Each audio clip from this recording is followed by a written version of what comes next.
noite. O Brasil tem mais de 160 mil pessoas submetidas à escravidão. Esse número foi revelado há poucos dias numa pesquisa da Fundação Walk Free, organização que investiga o tema mundialmente. Também, de acordo com a Fundação, o número de pessoas submetidas à escravidão no país cresceu em relação a 2014. A escravidão moderna é o tema de hoje do nosso programa. Participam Gabriela Rodrigues dos Santos, representante da Comissão Pastoral da Terra, Débora Tito, procuradora do Trabalho, e também Thalita Caribé, advogada. Boa noite. Muito obrigada pela presença de vocês hoje aqui no Opinião Pernambuco. Eu vou pedir para a gente começar definindo um pouco essa expressão escravidão moderna. O que caracteriza aí essa escravidão moderna?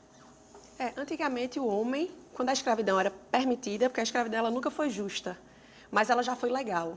Quando a escravidão era legal, o ser humano era considerado propriedade de outrem. A partir do momento que passou a ser ilegal, e no Brasil foi em 1888, ninguém mais podia ser propriedade de outrem. Mas, infelizmente, ainda acontece de exploradores tirarem a condição de humanidade dessa pessoa e coisificá-la. Então, o que é o escravo moderno? É um cidadão que, apesar de ter seus direitos humanos reconhecidos na Constituição, ele é coisificado. Ele é tratado como uma propriedade, como um mero insumo numa coluna de débito e crédito financeira, digamos assim. Eu gosto muito de explicar para as pessoas que o trabalho escravo moderno, ele não é uma maldade do empregador, simplesmente. Então, não vamos ficar pensando naquele livro de história do negro sendo açoitado no pelourinho, não. O escravo moderno, ele é muito vítima de um sistema econômico. Ele, na verdade, ele tá embrincado numa situação em que todo mundo está querendo baratear a mão de obra e barateiam tanto a mão de obra a ponto daquele cidadão ficar coisificado. Existem situações em que o empregador está com raiva mesmo, a gente tem situações em que os empregados foram marcados com ferro de gado, existem. Mas o normal não é isso. O normal é que seja realmente pelo aspecto financeiro. Quando você fala, desculpa lhe interromper, certo, mas quando você fala de trabalhadores que foram marcados a ferro como gado, isso ainda hoje ou você está falando ainda hoje. Eu estou falando de um caso que foi muito emblemático, o telespectador pode jogar no Google aí, que foi no Paraná, trabalhador marcado a ferro e fogo. O patrão estava com tanta raiva porque ele fugiu e denunciou, que ele pegou aquele ferro do gado e marcou o rosto do cidadão. Mas isso não é o normal, isso é o patológico, digamos assim. O normal hoje é uma indiferença. Você quer tanto lucrar à base daquele empregado, que você termina coisificando na ponta. Inclusive, Leonardo Sakamoto, que é um estudioso de trabalho escravo no Brasil, ele diz que, na verdade, o trabalho escravo hoje, ele é fruto de 3 doenças. Que, na verdade, o trabalho escravo não é uma doença, o trabalho escravo é uma febre. Quando a gente está com febre, a gente está doente de outra coisa. Então, o trabalho escravo, na verdade, é um sintoma, exatamente. O trabalho escravo é um sintoma da ganância, da pobreza e da impunidade. Onde tem ganância, vai ter alguém querendo ganhar até o fim. A impunidade é aquela sensação de que o empregador não vai ser realmente punido, nem criminalmente, nem financeiramente, que é o que a gente acredita nessa punição criminal. E ele também não vai ser, ele aproveita da existência de pessoas muito pobres que vão aceitar aquela situação.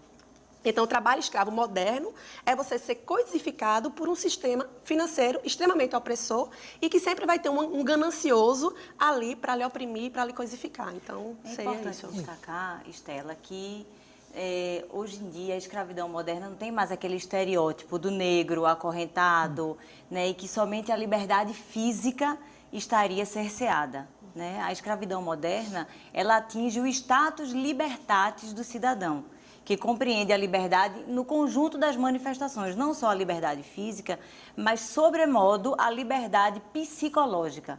Né? O trabalhador livre, ele entra e sai do mercado de trabalho a hora que melhor lhe convier. Né? Ele estabelece uma relação laboral e ele é livre para romper com aquela relação laboral e ir em busca de um novo emprego, de uma nova oportunidade. Mas o trabalhador escravizado, não. Ele é tão aviltado na sua dignidade, ele é tão rebaixado que ele não rompe com a relação laboral porque ele se sente escravo. Né? Há um verdadeiro aniquilamento da personalidade do trabalhador e ele tem medo de se lançar em busca de uma nova oportunidade de emprego porque ele efetivamente ele não dispõe de meios para romper com a relação laboral.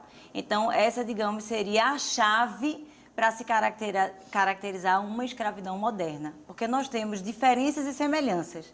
Né? A escravidão antiga, o custo de um escravo, ele era extremamente alto. A rentabilidade para o empregador, o senhor, né, do escravo, era pequena. A relação de trabalho, ela tinha um caráter de permanência. E as diferenças étnicas, elas eram relevantes. Né? A questão do escravo desde a Roma, do período clássico, né, da Grécia, o escravo negro. Hoje em dia, não. Hoje em dia, o custo de escravizar um trabalhador ele é baixíssimo, o que gera altos lucros, né, para o empregador. Inclusive, o trabalho escravo ele é o terceiro crime mais rentável. Ele só perde para o comércio de drogas e de armas. A relação de trabalho ela é de caráter provisório, ela não é permanente, né? Então, e o custo é altíssimo de se manter um escravo e as diferenças étnicas são poucas relevantes.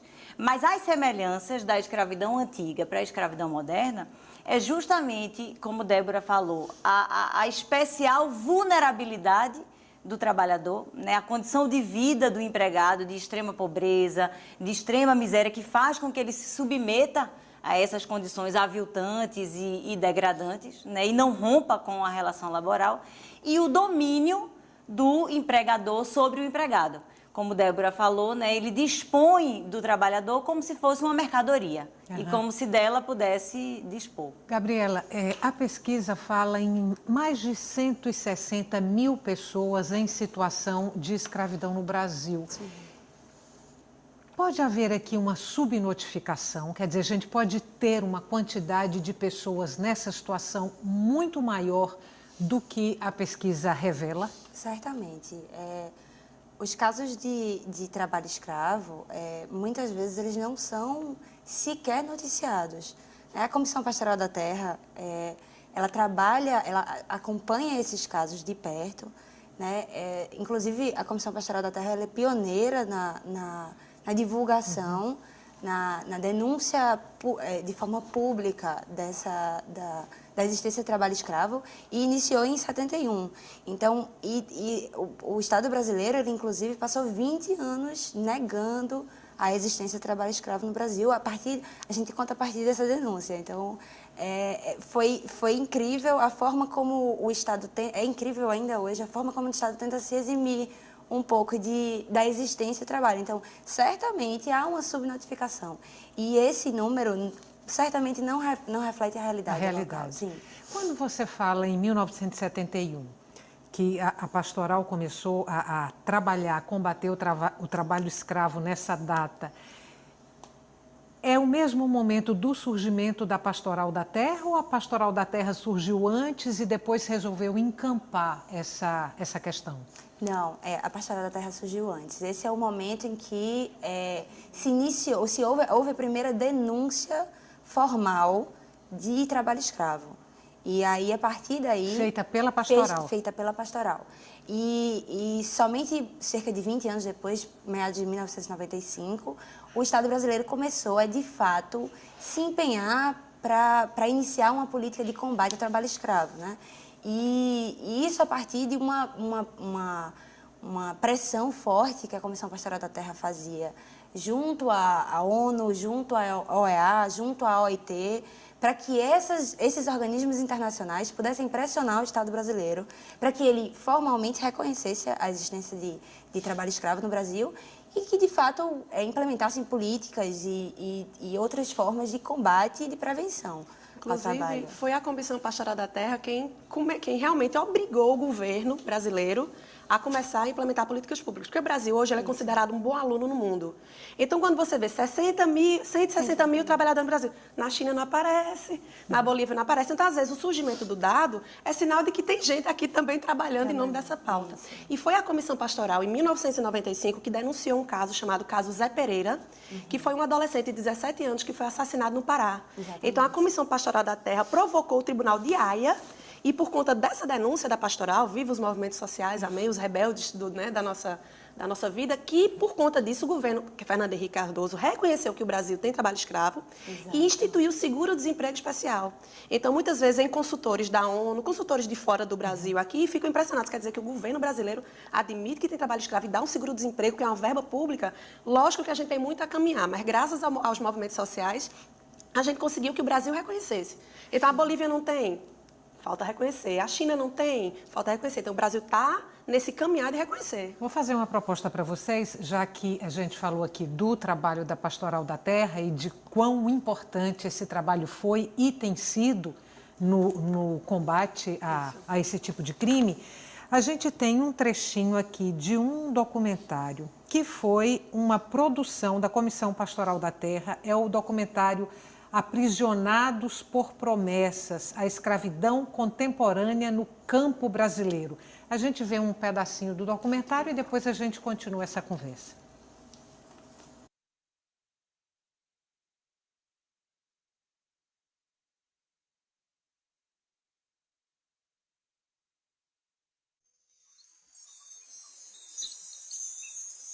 Desde os meus 18 anos de idade, aqui na região do Pará, trabalho em fazenda, roçando juquira. Eu estava lá perto de um posto quando chegou um cidadão para mim trabalhar na fazenda dele. Quando eu cheguei lá, não era roço, não era plantação de capim, ele me botou para trabalhar numa calvoeira, carregando uma história mais ou menos de 50, 60 quilos para jogar em cima do carro. Coisa absurda, coisa que é para maquinário, ele usa o ser humano, que você fica praticamente arrebentado.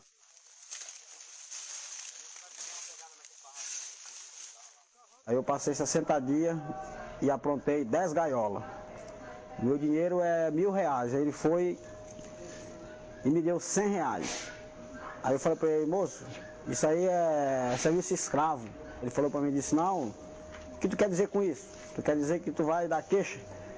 Direito de Maranhão, isso aqui é um tiro de uma espingarda calibre 36 que eu tenho lá no meu barraco. Aqui pode faltar feijão para o trabalhador, mas o cartucho para matar um aqui não falta.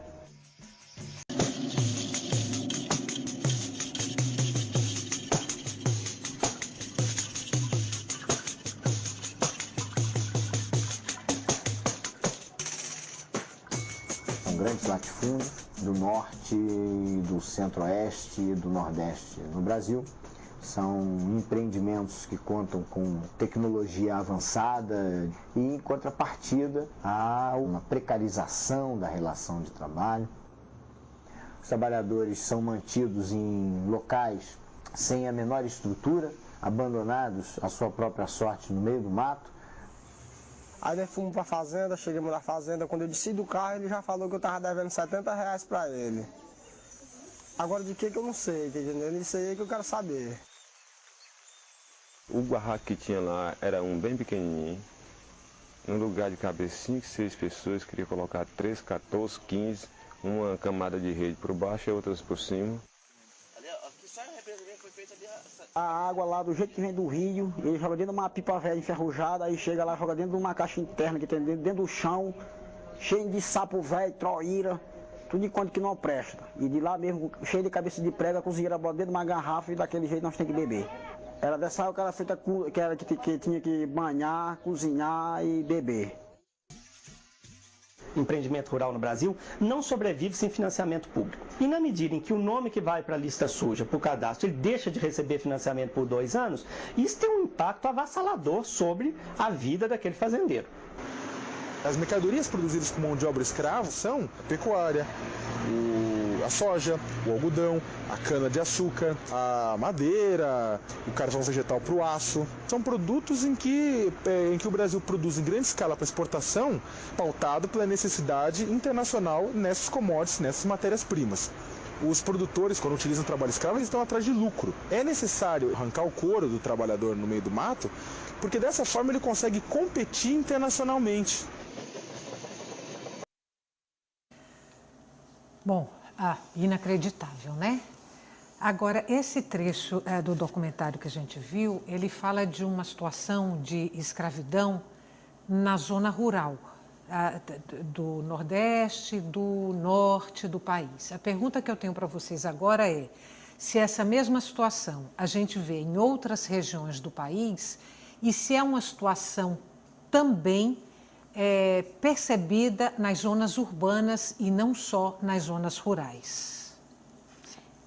Começar? Também é percebida nas zonas urbanas, inclusive atualmente, pelos últimos informes divulgados, a incidência de trabalhadores submetidos à condição análoga a escravo tem sido encontrado muito mais nas zonas urbanas do que nas zonas rurais.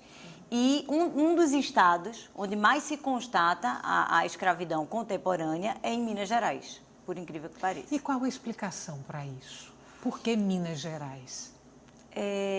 Veja, não tem uma explicação, porque assim, o trabalho, a escravidão moderna, ela está em todas as regiões do país, né? Do sul no sudeste, ao norte, ao centro-oeste, talvez Minas Gerais pela extensão territorial do próprio estado. Né? Mas assim, não há um fator específico, até me surpreendeu o fato de ser Minas Gerais.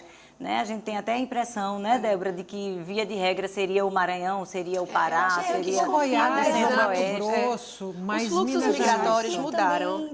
Da notificação. Da notificação. Talvez lá haja uma maior fiscalização. Vou interromper vocês para chamar um intervalo. A gente, na volta, retoma a conversa desse ponto. Não saia daí, o nosso intervalo é curto. O tema de hoje do Opinião Pernambuco é a escravidão moderna no Brasil. A gente volta já.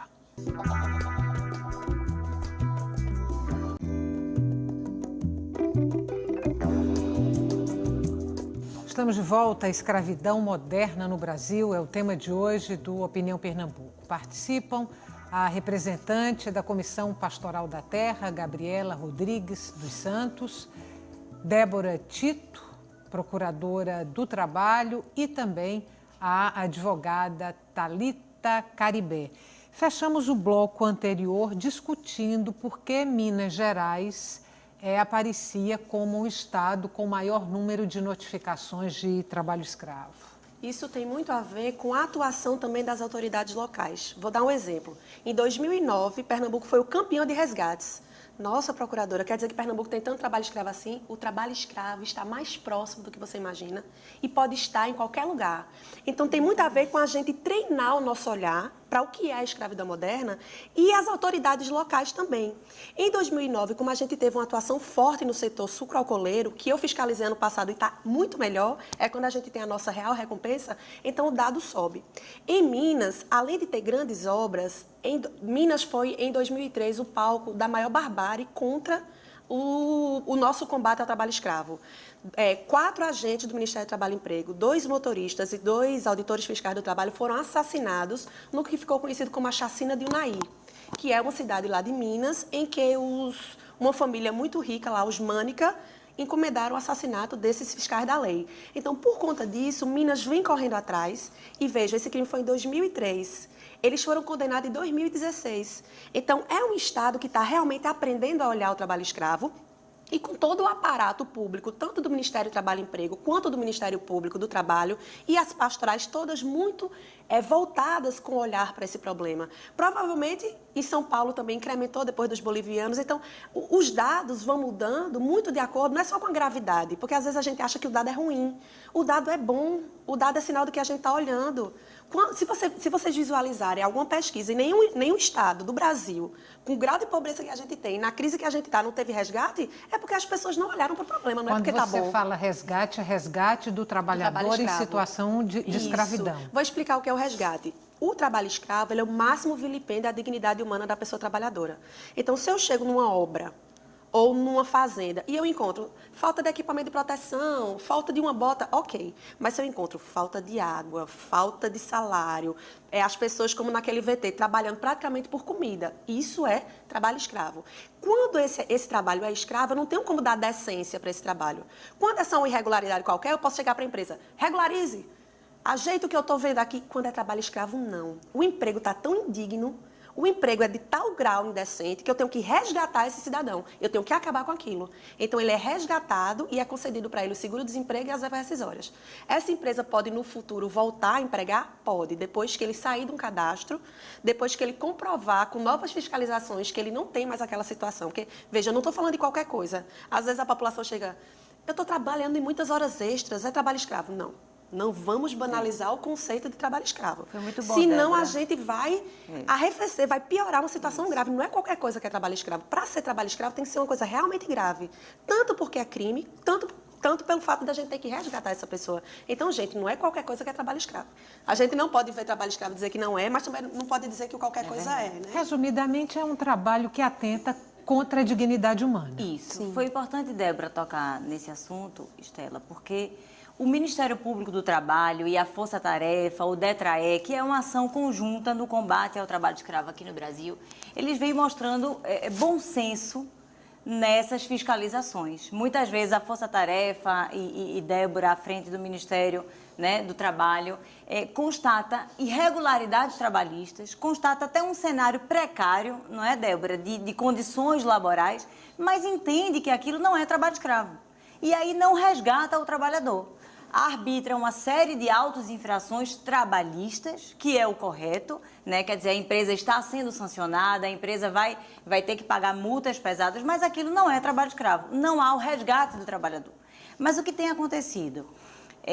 Muitas vezes eles arbitram o auto de infração, não resgatam, não constatam a existência de trabalho escravo, mas o Ministério Público Federal tem uma interpretação diferente, muito em virtude da abrangência do tipo penal, e vem denunciando nesses casos em que a autoridade competente, que é o Ministério Público do Trabalho, é o auditor do trabalho, para constatar a existência de trabalho escravo e resgatar o trabalhador, mesmo eles não constatando, o Ministério Público vem denunciando por crime de trabalho escravo.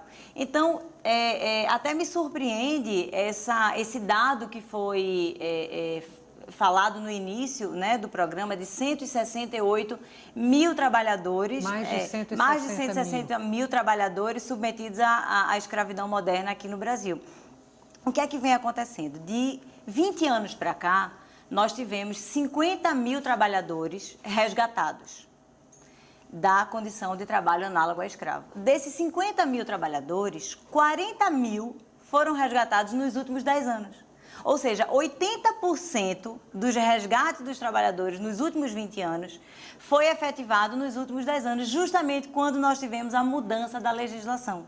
Quando o tipo penal passou a contemplar as condições degradantes e exaustivas, deixando o tipo penal abrangente na caracterização do que é um trabalho escravo, e a partir daí a gente vem vendo a ocorrência de deturpações mesmo quanto a esse crime de escravidão moderna. Gabriela, eu queria que você dissesse para a gente como é que a Pastoral da Terra atua exatamente nessa questão.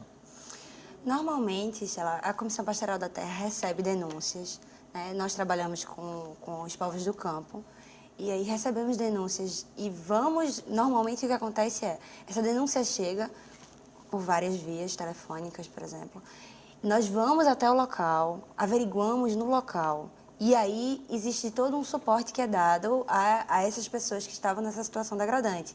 A gente faz a denúncia ao Ministério Público e pressiona o Ministério Público para que ele vá lá fazer a fiscalização efetivamente, porque ainda tem esse problema enorme, que é o Ministério Público não tem pernas para acompanhar todas as denúncias que nós fizemos e que nós fazemos comumente.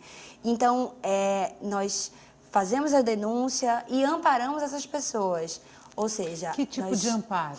Nós buscamos prestar bastante atenção à situação dessas pessoas. Por exemplo, eles se enquadram em alguma política pública de acesso à escola, de acesso a alguma renda complementar, de que forma essas pessoas podem sair dessa situação degradante. Normalmente é essa linha de pensamento que a gente tem.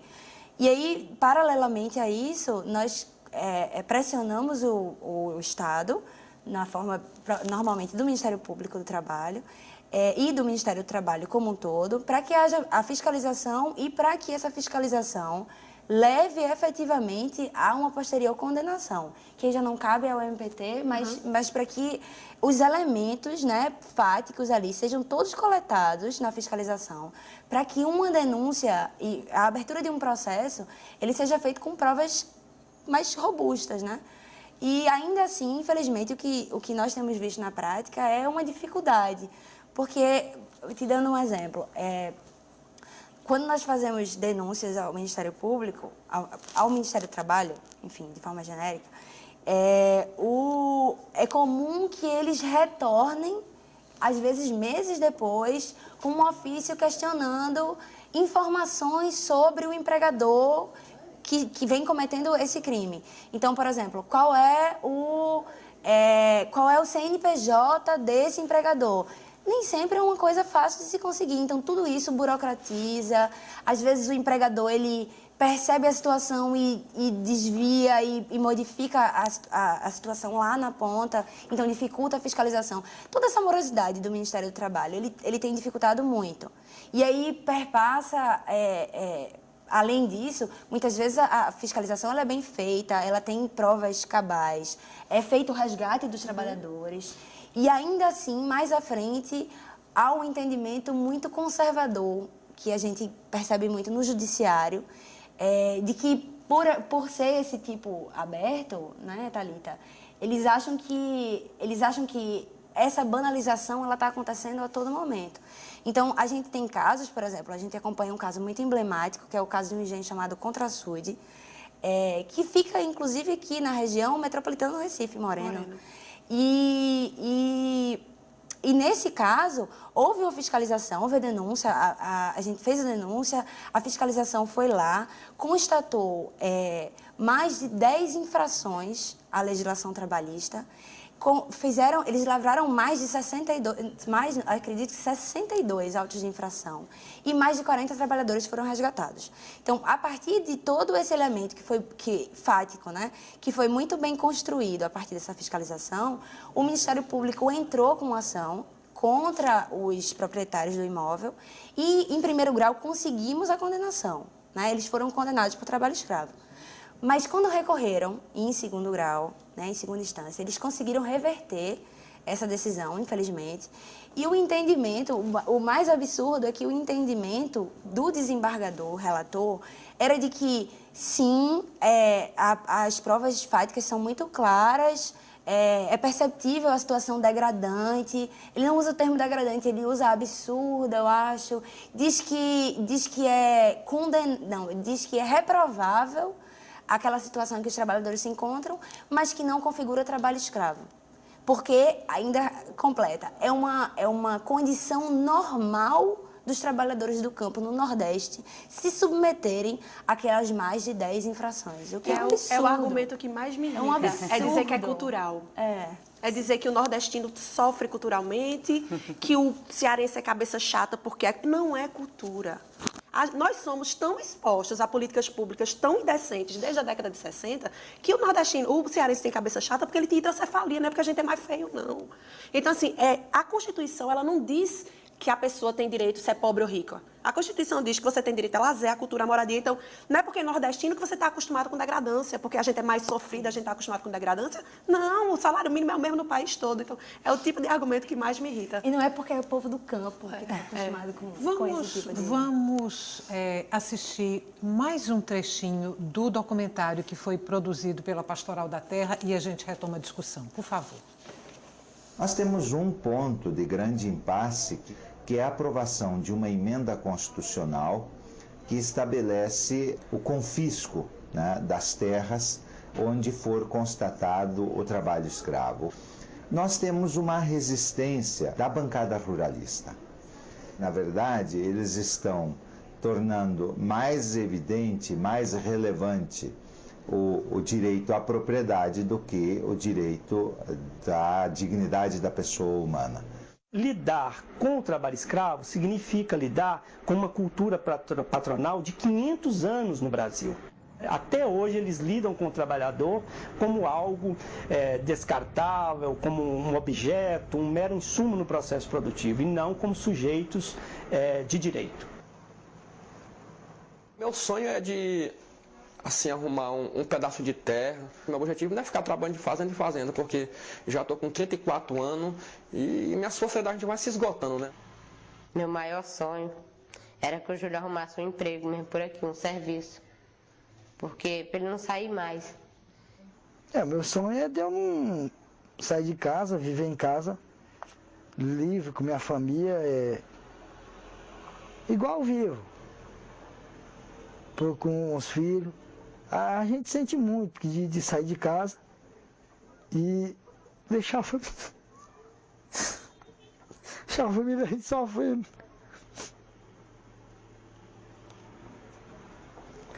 Porque a gente só é obrigado. O menino não sabe por que quer sair. É ruim sair de casa.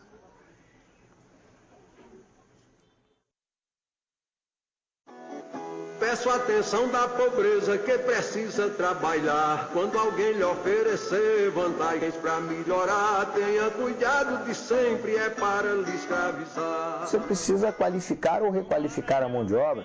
É preciso ter projetos de geração de emprego e renda.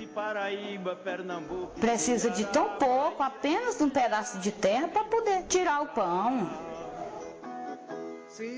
Se junta a preocupação do marido com a preocupação dos irmãos e futuramente são os filhos da gente. Tem muito brasileiro, trabalhador rural hoje, que eles têm medo de denunciar. A pessoa tem que ter coragem, porque senão não vai acabar isso, né? É urgente estrutura para que as denúncias que são feitas sejam totalmente apuradas. Que seja confiscada a propriedade do fazendeiro flagrado em trabalho escravo. Eu espero que eles façam a justiça, né? Que eles façam a justiça certa que é para fazer.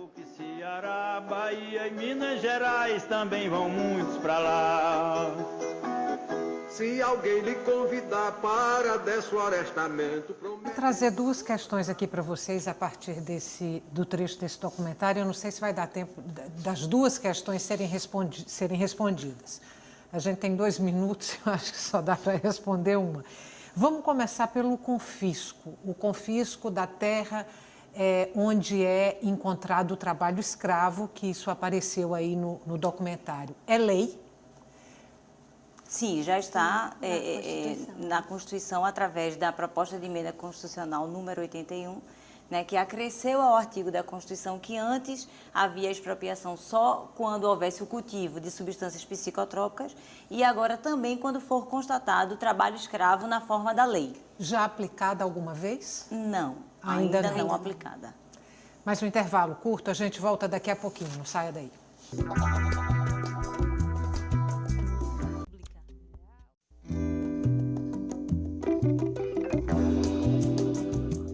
Estamos de volta para o terceiro e último bloco do Opinião Pernambuco. O programa de hoje discute uma grave e triste realidade brasileira, o trabalho escravo. São mais de 160 mil pessoas submetidas à escravidão em nosso país. Participam Gabriela Rodrigues dos Santos, representante da Comissão Pastoral da Terra, também Débora Tito, procuradora do Trabalho, e a advogada Thalita Caribé. Thalita, no bloco anterior você questionou, assim, foi um questionamento que passou, a gente não se deteve nele, mas você questionou os números dessa pesquisa, como se esses números refletissem um conceito de trabalho escravo, digamos, mais elástico.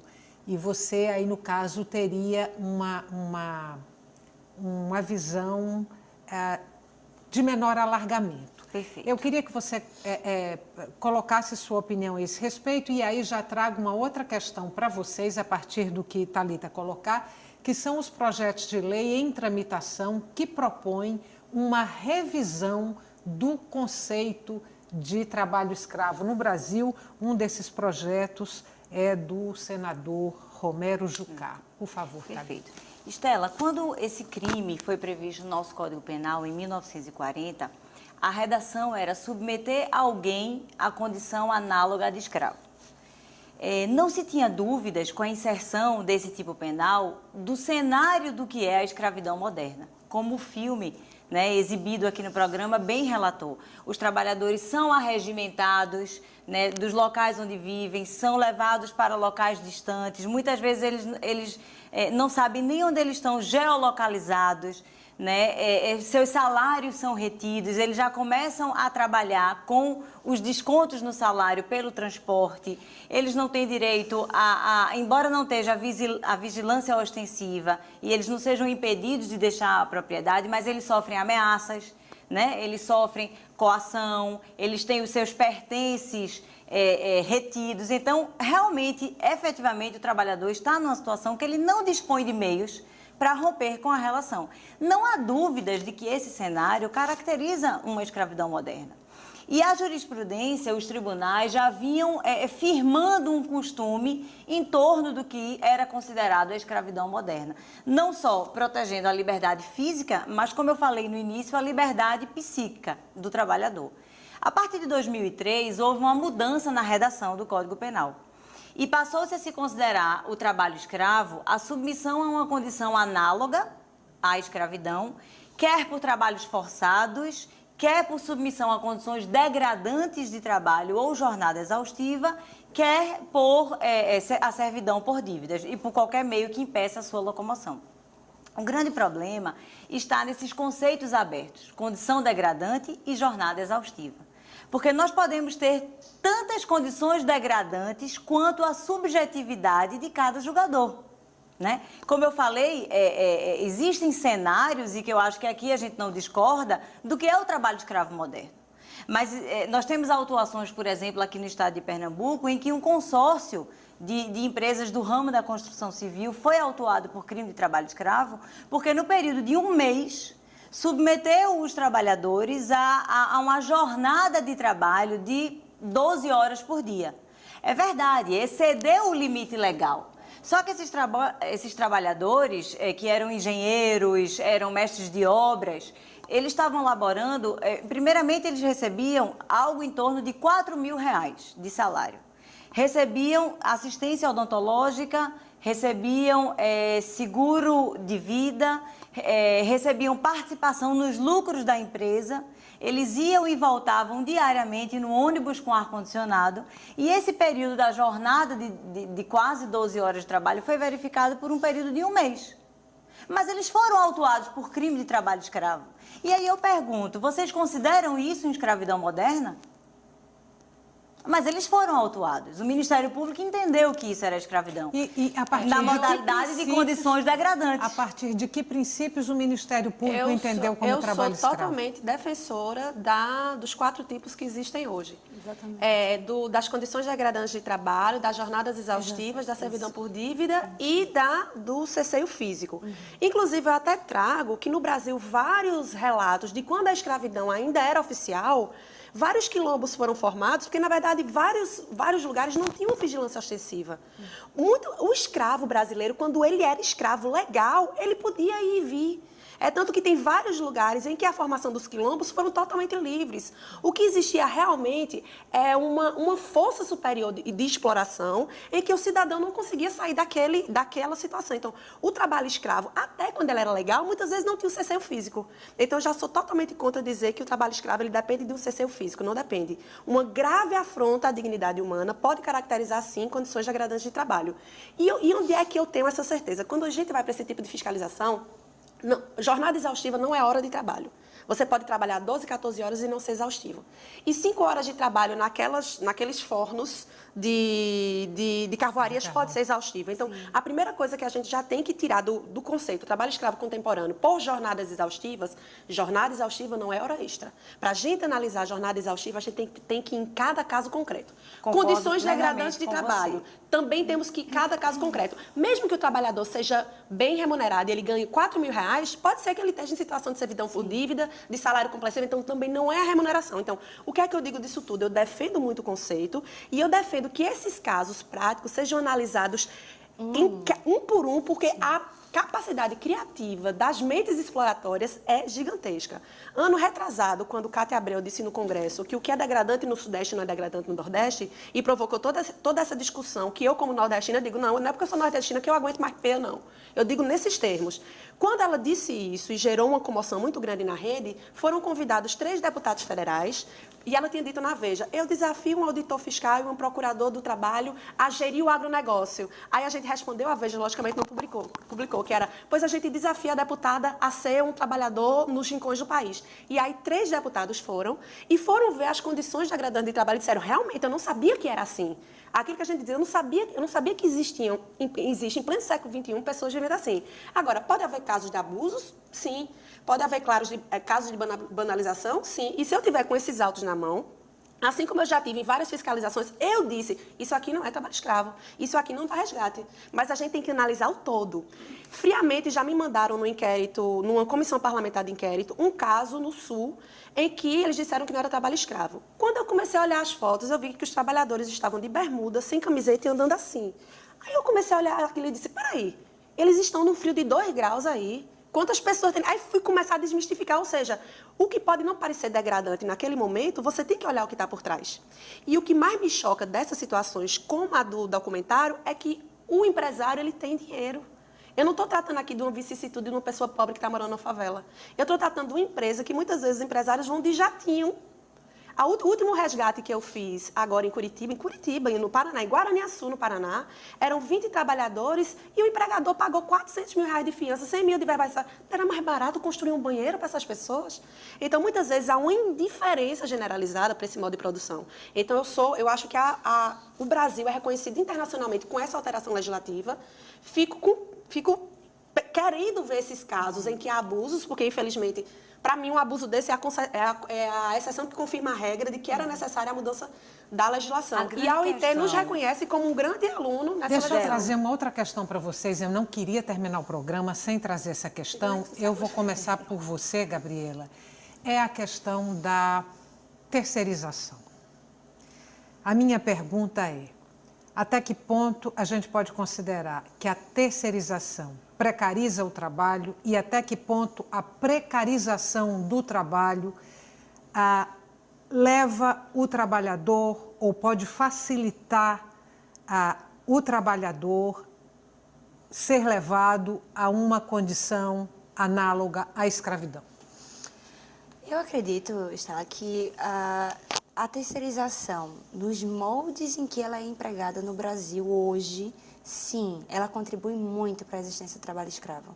Eu acredito que Débora tenha muito mais dados, mas nos lugares onde há terceirização, há uma grande ocorrência de trabalho escravo.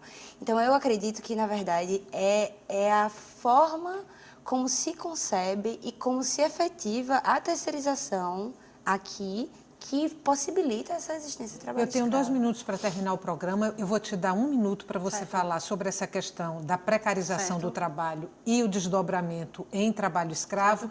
E o último minuto para você responder a pergunta de Antônio Lins de Afogados, um telespectador do Opinião Pernambuco. Ele pergunta, condição degradante de trabalho não é um conceito muito impreciso? O trabalhador não pode esperar por imprecisões. 1 minuto para você, 1 minuto para você e a gente termina. A precarização e a terceirização do trabalho escravo é a espinha dorsal do que nos dá mais trabalho, que é o tal do intermediador de mão de obra, que é o gato.